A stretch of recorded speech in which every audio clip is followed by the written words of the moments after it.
Video kali ini, Ibu akan menjelaskan mengenai unsur-unsur seni rupa. Kita masuk pada materi yang berikutnya mengenai simbol dan nilai estetis karya seni rupa.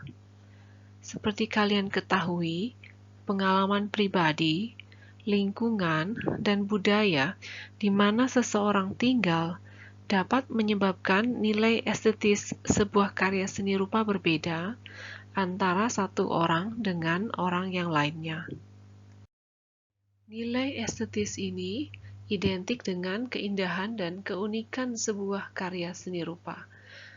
Dibagi menjadi dua macam, ada yang bersifat objektif dan yang bersifat subjektif. Yang bersifat objektif ini adalah nilai estetis dari sebuah karya seni rupa yang dipengaruhi oleh keharmonisan dan keselarasan penataan unsur-unsur rupanya. Sementara yang bernilai subjektif adalah nilai estetis yang disesuaikan oleh selera orang yang melihatnya, dan itu bisa berbeda-beda nilainya. Pengalaman pribadi, lingkungan, dan budaya di mana seseorang tinggal dapat menyebabkan nilai estetis sebuah karya seni rupa berbeda antara satu orang dengan orang yang lainnya.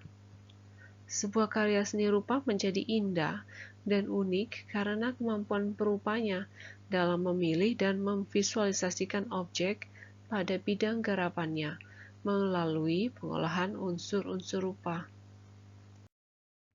Ada beberapa unsur seni rupa, yaitu titik, garis, bidang, bentuk, ruang, tekstur, warna, dan gelap terang. Kita pelajari satu persatu ya. Yang pertama adalah titik atau poin. Titik ini adalah unsur terkecil dan awal dari sebuah karya, koordinat tanpa dimensi atau area. Sebenarnya titik ini digunakan untuk menciptakan unsur yang lainnya. Karena itu, kadang beberapa ahli lain tidak memasukkan titik sebagai unsur seni rupa. Ini adalah contoh penerapan unsur titik pada lukisan dengan teknik pointillisme atau teknik titik dengan menggunakan bahan cat air pada media kertas. Unsur yang kedua yaitu garis atau line. Garis adalah penghubung antara dua buah titik. Nah, garis dibagi menjadi dua macam. Ada garis nyata yang jelas kelihatan garisnya atau goresannya secara langsung. Sementara garis semu atau garis maya, ini adalah garis yang timbul karena ada perbedaan warna atau mungkin juga perbedaan tekstur pada suatu bidang, sehingga nampak seperti garis. Garis memiliki berbagai macam bentuk dan kesannya. Misalnya ada garis lurus, lengkung, berombak, dan zigzag dengan maknanya atau kesannya masing-masing. Dari segi ketebalan juga ada yang tebal dan ada yang tipis. Ada garis yang tidak terputus yang memberikan kesan lancar, tapi ada juga garis yang terputus-putus dan titik-titik yang menyambung berulang yang memberikan kesan ragu-ragu. Ada garis yang bentuknya tegak lurus ke atas atau biasa kita sebut vertikal, ini memberikan kesan tinggi, stabil. Ada garis yang mendatar atau horizontal yang memberikan kesan lebar, memberikan kesan diam atau tenang atau mati atau istirahat bisa. Ada juga garis yang berbentuk diagonal atau garis miring yang bisa dianggap sebagai tidak stabil atau dinamis. Unsur yang ketiga yaitu bidang atau shape. Bidang adalah unsur seni rupa yang dihasilkan dengan menggabungkan beberapa garis hingga membentuk beberapa sisi. Bidang ini merupakan dua dimensi ya, bidang datar yang memiliki ukuran panjang dan lebar. Bidang ini terbagi menjadi dua macam, ada bidang geometri atau yang beraturan, dan ada juga bidang organik atau yang tidak beraturan. Unsur seni rupa yang berikutnya adalah bentuk atau form, yang biasa kita kenal sebagai bangun ruang. Berbeda dengan bidang, kalau bidang kita biasanya kenal dalam matematika sebagai bangun datar ya. Nah, bentuk ini ada yang berbentuk geometris seperti bola, kubus, balok, tabung. Sementara ada juga yang non-geometris seperti manusia, hewan, atau benda-benda alam lainnya. Unsur yang berikutnya adalah ruang atau space. Ruang ini memiliki dua sifat, yaitu ada yang semu dan ada yang nyata. Dalam karya dua dimensi, ruang bersifat semu karena hanya berupa penggambaran saja. Sementara dalam karya tiga dimensi, ruang bersifat nyata dan dapat dirasakan secara langsung. Berikut ini adalah contoh penerapan ilusi ruang pada karya dua dimensi. Misalnya dengan menambahkan garis datar di bagian belakang, garis horizontal yang memberikan kesan ada lantai, ya. Kemudian ada contoh lain, misalnya penggunaan warna. Semakin jauh objeknya, warnanya akan semakin pudar.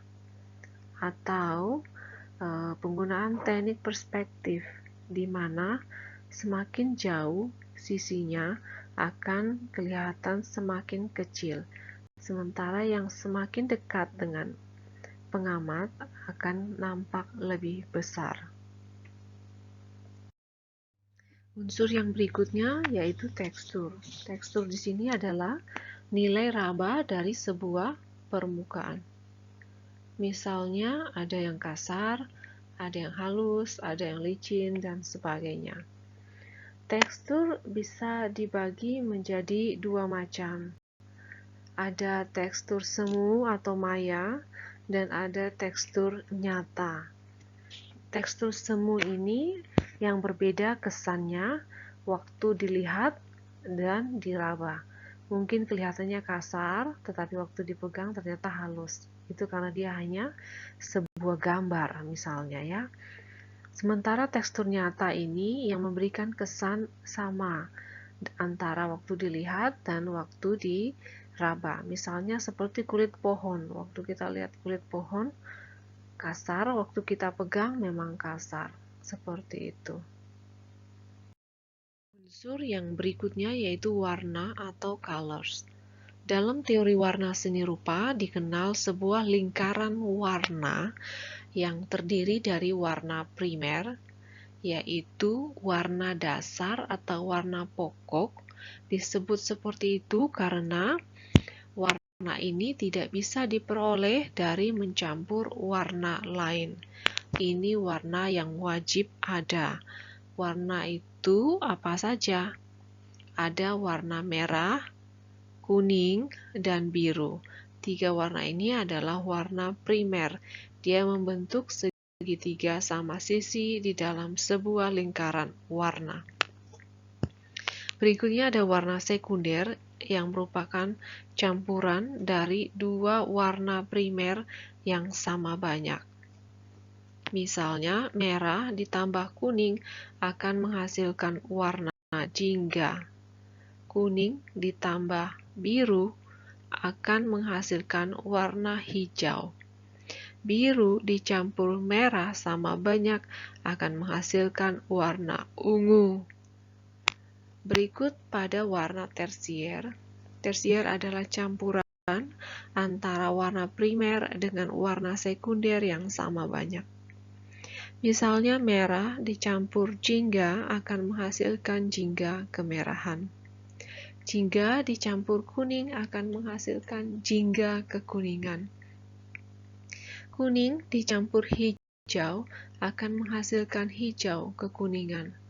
Hijau dicampur biru akan menghasilkan hijau kebiruan. biru dicampurkan ungu akan menghasilkan ungu kebiruan, dan ungu dicampur merah akan menghasilkan ungu kemerahan. Ini adalah lingkaran warna yang tidak boleh ditukar posisinya ya, harus tetap seperti itu. Berikut adalah panduan warna harmonis.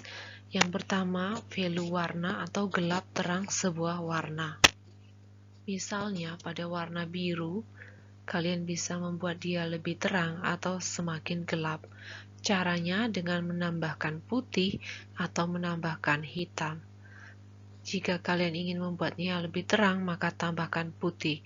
Semakin banyak putihnya akan semakin terang.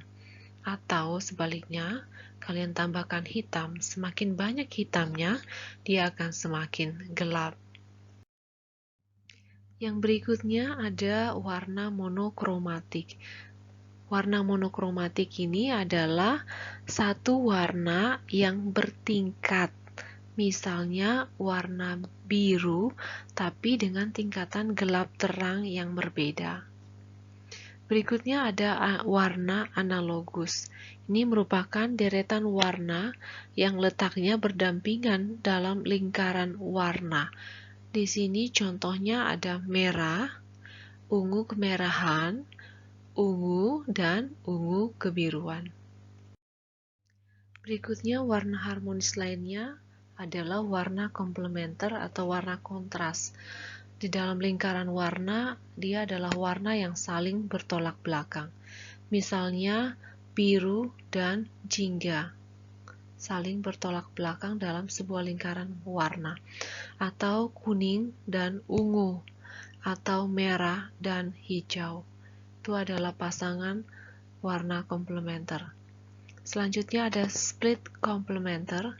Ini adalah warna yang saling berdekatan pada lingkaran warna. Misalnya kalau tadi komplementer adalah biru dan orange, maka split komplementer adalah biru dengan orange kekuningan dan orange kemerahan. Atau misalnya hijau dan merah kalau itu komplementer, sementara split komplementer bisa hijau dengan ungu kemerahan dan orange kemerahan. Itu adalah pasangan split komplementer. Warna harmonis berikutnya yaitu warna triads. Dalam lingkaran warna, dia akan berbentuk segitiga sama sisi. Misalnya, perpaduan warna biru, kuning, dan merah. Atau bisa digeser sedikit, misalnya warna hijau, kebiruan, lalu warna orange, kekuningan, dan warna ungu, kemerahan. Atau bisa juga pasangan dari warna ungu, warna hijau, dan warna orange. Itu contohnya. Lingkaran warna primer hingga tersier bisa dikelompokkan menjadi dua kelompok besar, yaitu warna panas dan warna dingin. Warna panas dimulai dari warna kuning kehijauan hingga merah, sementara warna dingin dimulai dari ungu kemerahan hingga hijau. Warna panas akan menghasilkan sensasi panas, sementara warna dingin akan memberikan sensasi dingin. Warna biasa digunakan sebagai simbol. Kalian bisa lihat contohnya di samping. Unsur yang terakhir kita pelajari yaitu unsur gelap terang. Gelap terang terjadi karena adanya perbedaan intensitas cahaya yang diterima oleh suatu objek. Suatu gambar akan terbentuk karena adanya gelap terang. Gelap terang menimbulkan kesan tekstur dan kedalaman.